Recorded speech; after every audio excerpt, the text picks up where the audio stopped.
गंवार सास। ममता ने अपने बेटे को पढ़ा लिखा कर बड़ा आदमी बनाया। अब वो शहर में अपने परिवार के साथ रहता है।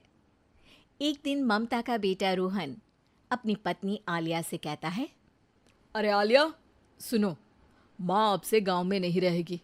वो हमारे साथ यहीं रहेंगी शहर में। उनका कमरा आज नौकर से बोलकर अच्छे से साफ करवा देना। ओह, आज तो मेरी किटी पार्टी है, फिर मुझे जिम और फिर शॉपिंग।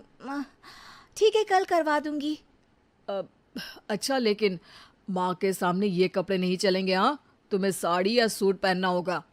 अरे बिल्कुल भी नहीं।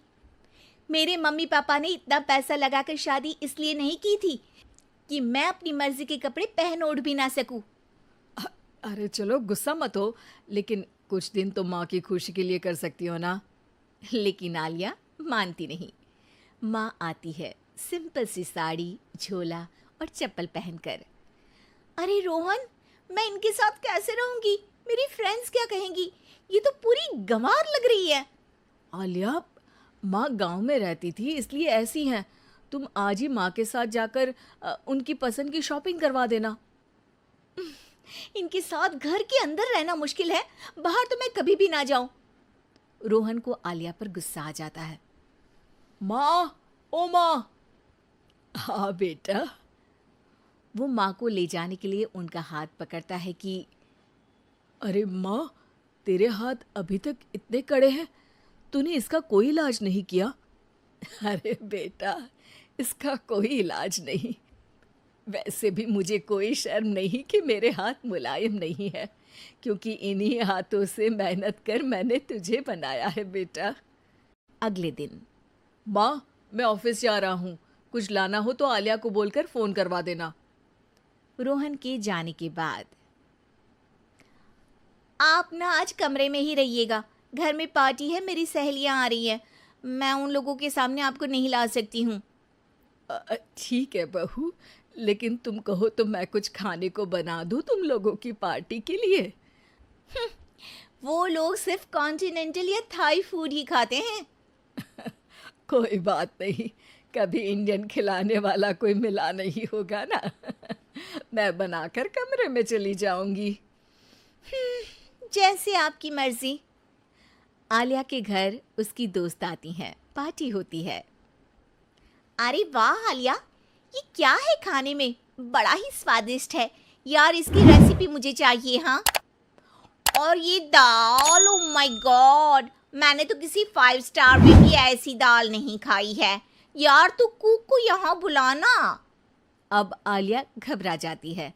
हाँ हाँ हाँ हाँ, क्यों नहीं, माँ जी जरा बाहर आइए।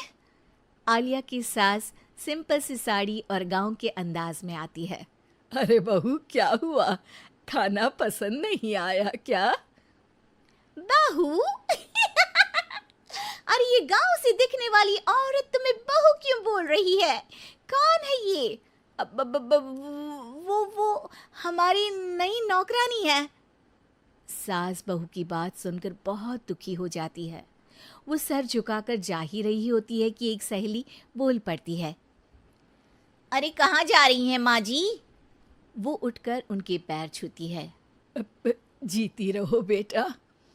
क्या है ना, आपकी शक्ल बिल्कुल मेरी माँ जैसी है।